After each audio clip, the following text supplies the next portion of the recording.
I switched phones by mistake and found shocking texts from my partner. It sounds like the opening of a bad rom-com until you understand that the shocking part wasn't cinematic betrayal. It was something far stranger, messier, and more human. My name's Sophia Reyes, 28, digital marketer, mild organizational disaster, and until recently, the proud owner of a very confusing phone. The mix-up happened on a bleary Monday morning, the kind that mocks optimism. My partner Drew and I had spent the weekend visiting his sister. Identical black phones on the same charger were our first mistake. Same model, same cracked corner, same absence of common sense. We woke up late, scrambled to pack, and I unknowingly grabbed his. He noticed nothing. He always assumed technology loved him unconditionally. I didn't realize either until halfway through my train ride to work, when Face ID frowned at me like, "Who are you?" At first I laughed it off, thinking the humidity had defeated recognition again. Then I saw the wallpaper. A photo of us at last summer's fair, only slightly out of focus because he'd insisted on holding the camera with sticky funnel cake fingers. For 3 beats, my brain tried to invent an excuse. Maybe I'd synced background somehow. Then his name stared back at me from the screen's corner. My stomach did a nervous flip. Panic mingled with practicality. Should I text him from my own number to meet at lunch? Except, wait, I didn't have my phone, so no number. The adult solution would have been to power it off and survive half a day unconnected. But curiosity, that ancient villain, whispered just long enough to grab his number from contacts. That's all I meant to do, truly. Scrolling through his phone felt like tiptoeing through sacred ground. Everything was so familiar, yet off limits. Our photos, shared playlists, even a reminder titled, "Pick up Sophia's oat milk." My heart relaxed. Then my thumb hit the messages icon. Again, I only intended to find my number, but habit betrayed me. One swipe, and there it was, a conversation pinned to the top with someone named E. Now, E could have been anything. A cousin, a coworker, existential dread. I told myself to ignore it. Then the preview line flashed. Last night still feels unreal. I wish I could say I closed the app like a mature adult. Instead, every anxious neuron in my head screamed. I tapped the conversation open before guilt could catch up. The thread unfolded into a stream of messages that read like both romance and regret. Phrases like, "We shouldn't keep doing this," followed by, "But I can't stop thinking about you," scrolled upward. My mouth went dry. For 30 seconds, I ceased to exist as a coherent being. My brain replayed every recent moment. His late meetings, his sudden over-attention to cologne, the way he'd started sleeping facing the wall. I clutched the phone so hard, my fingers hurt. Part of me wanted to call him immediately and howl. Another part warned that I might misinterpret something innocent. Yet the feeling of betrayal, raw electric, was already blooming. By the time the train screeched into downtown, I had imagined 17 confrontations, 5 breakup scenarios, and 1 dramatic public speech involving background violins. But life doesn't cue soundtracks. I marched straight to the cafe near my office, ordered an espresso I didn't need, and reread the thread carefully.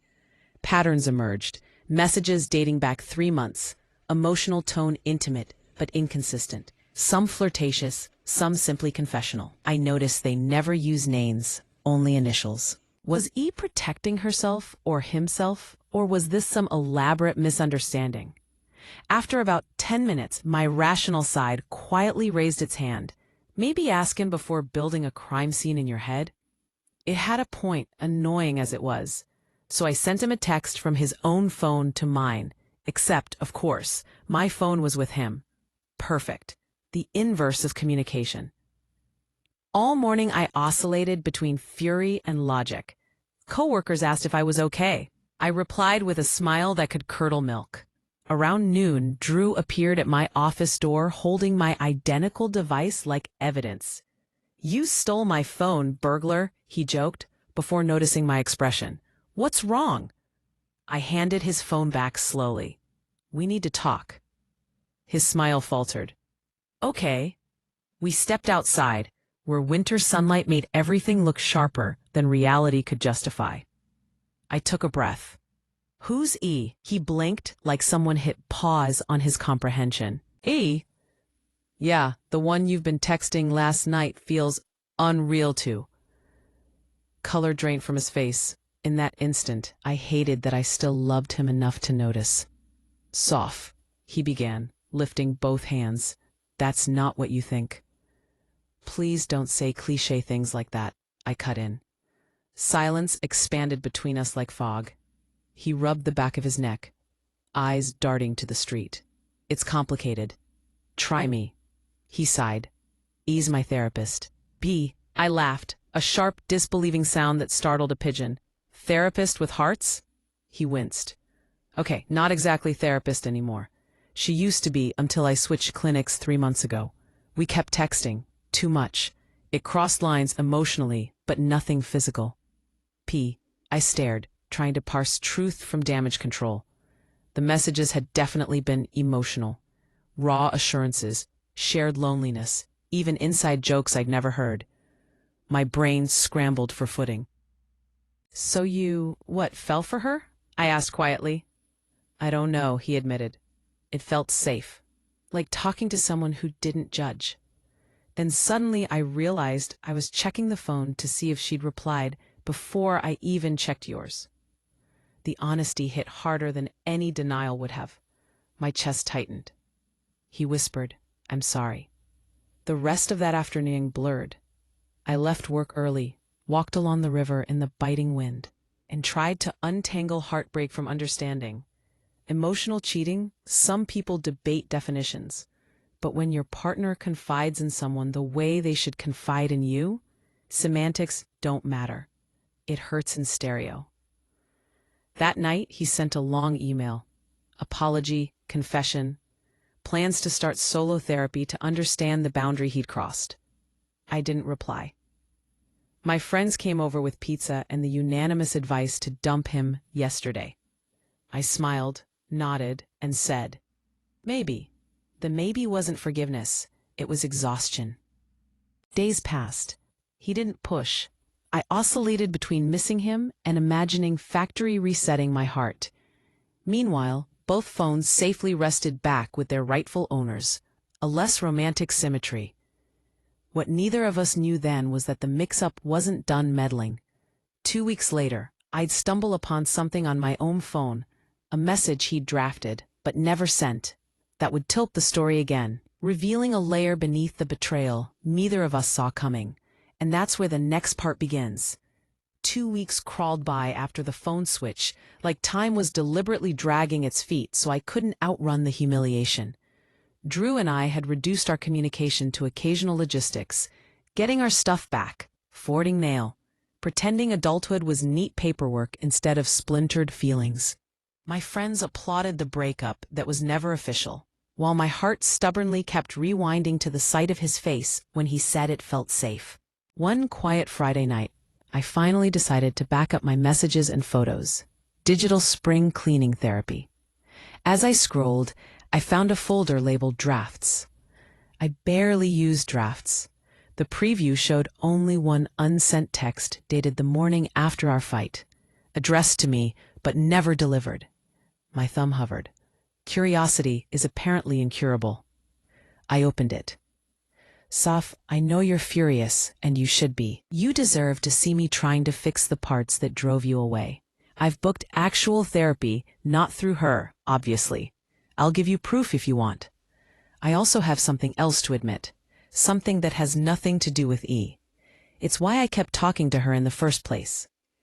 The note ended abruptly there, auto-saved mid-sentence, like he'd been interrupted or lost courage. My pulse sped up. Something else? Every bone in me screamed to throw the phone across the room, but instead, I stared at those words until they blurred. For days, I replayed possibilities. Secret child, gambling debt, alien membership card. The mystery gnawed at me worse than the betrayal. Finally, I texted, "We need to finish a conversation." He replied almost instantly, "Come by tomorrow? I'll make coffee." No pressure, I promise. The next morning, I stood outside his apartment door, rehearsing annoyance so I wouldn't collapse into nostalgia. When he opened it, he looked smaller somehow, less confident, more human. Dishes stacked precariously in the sink betrayed his recent emotional diet, takeout and guilt. He gestured toward the couch. Thanks for coming. I didn't sit. What was the something else? He rubbed his palms together. You found the draft? I nodded. He took a deep breath. Right. The real reason I latched on to talking with E was because I was drowning at work. Panic attacks, insomnia, stuff I didn't want to dump on you. Every time I tried, you'd say you had your own stress, and I didn't want to add to it. I thought I was protecting us, but I was just hiding behind polite suffering. I studied him. You could have told me you were melting instead of flirting with your ex-therapist. I know. It turned into emotional misfire, comfort in the wrong direction. She let me vent, and I misunderstood what that meant. It wasn't the melodrama I'd expected. It was messier, a mix of weakness and misguided coping. I sat at last. So you weren't in love with her? He shook his head slowly. No. I was addicted to feeling heard. Those words landed hard. I'd been so focused on my outrage that I hadn't considered how our communication had thinned before that. Work had swallowed my empathy, and love turned into efficiency. I wasn't absolving him, but for the first time I saw the outlines of shared blame. He opened his laptop and turned the screen toward me. These are the appointment receipts, he said quietly, proof of his therapy sessions for anxiety, booked weekly since our argument. I didn't want to parade this online for validation. I just needed you to know I'm doing the work. Something in me softened, unwillingly. I flipped through the records, scrolling by dates and psychologist initials, and realized he wasn't performing. He was mortified. You could have just shown me your receipts over dinner, I said finally, not over heartbreak. Would you have listened then? He asked. Touché. Conversation settled into uneasy honesty. We retraced months of missed signals, the way he'd said fine when he wasn't, the way I'd let fine slide because discussing emotions after 12-hour workdays felt like a luxury. Every relationship dies of neglect, long before betrayal shows up with flowers. After 2 hours of forensic empathy, he said quietly, I'm not asking to fix us right now. I just didn't want the story to end on half the truth. I nodded, drained. So that's the rest of it? Almost. He glanced at his phone. There's something else you should see. It's not from E. It's something I found on that same day in my phone you had. Check your email. Confused, I opened the inbox on my device. A new message, a forwarded file labeled Voice Note 7 months ago. MP3. When I pressed play, the sound of my own voice filled the room. I froze. It was my note to myself, one I'd recorded months earlier, venting frustration about us.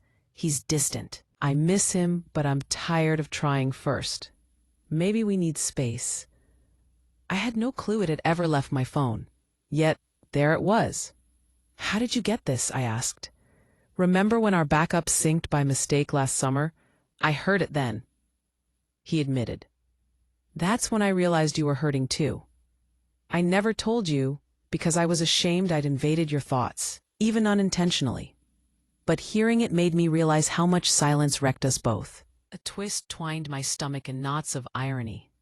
I'd thought I was the betrayed one, yet he'd carried his own accidental trespass quietly, determined not to repeat my parents' mistake of reading what should have been private. We sat without speaking for a long time. Emotional symmetry stared us down.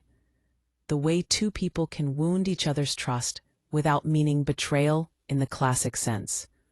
Eventually I said, So we're even? He gave a humorless smile. Even isn't the same as healed. When I left that afternoon, the air outside smelled like thawing snow and burnt espresso from the cafe downstairs. I didn't know if we'd get back together, but something undeniable had shifted.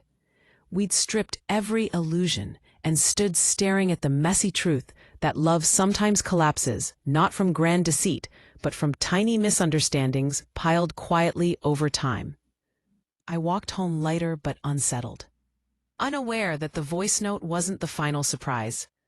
A week later, another message, this one from E herself, would arrive, asking to meet me privately. And that was where the real confrontation began. A week later, I was just beginning to feel like an ordinary person again, sleeping, eating breakfast, remembering that other people existed besides Drew and me. That's when the email arrived. The subject line was simple, anonymous sounding. From E. My breath caught. Period. Sophia, please don't panic. I know contacting you directly is unusual, but I think you're owed clarity.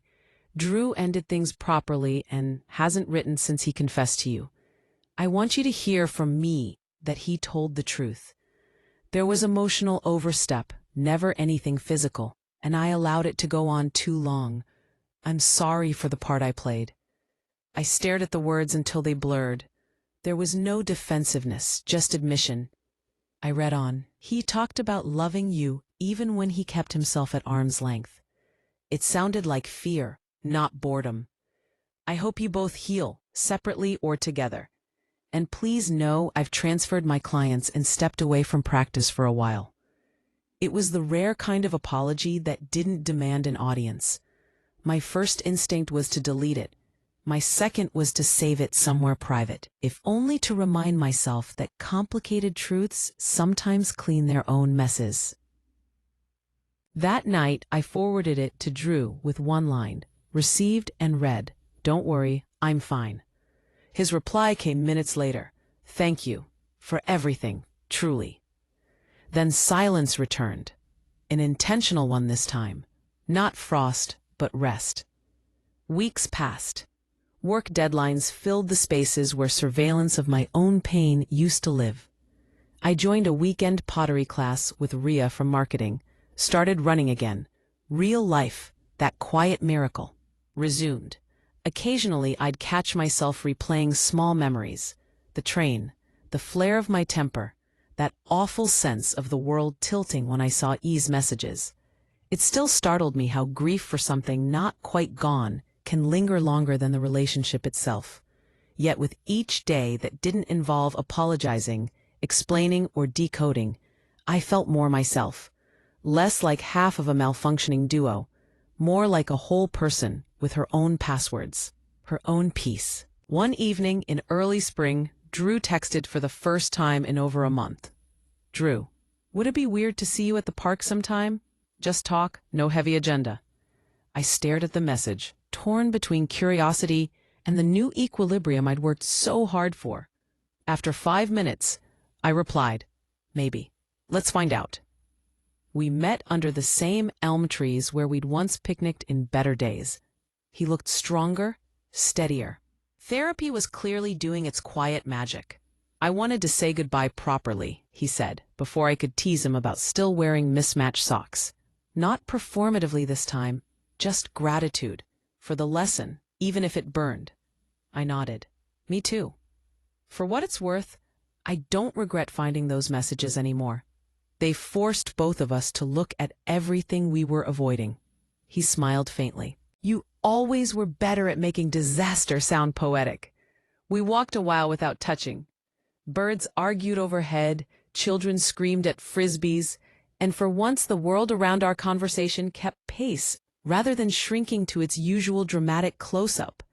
When we parted, he asked, "Are you writing again?" "Constantly," I said, and I finally backed it up to the right cloud. He laughed, real laughter that carried none of the tension of apologies. Later that night, I opened my journal and wrote what would become the true ending of our story, though he'd never read it. Sometimes love teaches through loss, showing you the wiring underneath the moments you took for granted. You can see where trust frayed, where care overloads into secrecy, and if you're lucky, you learn to rebuild without pretending the sparks never happened. I closed the notebook, switched off my phone, and sat listening to the unhurried quiet of my apartment. My heart ached, but lightly, like a muscle, recovering strength rather than nursing a wound. If anyone ever asks what I learned from accidentally stealing my partner's phone, I'll tell them this. The universe has creative ways of forcing honesty. Sometimes it uses shock to remind you that privacy matters, that communication can be resuscitated only when both sides stop pretending. And though the whole saga began with the wrong device in my purse, it ended with the right one in my hand, screen blank, notifications silent, a life finally, blessedly, logged out of someone else's chaos and signed back into my own.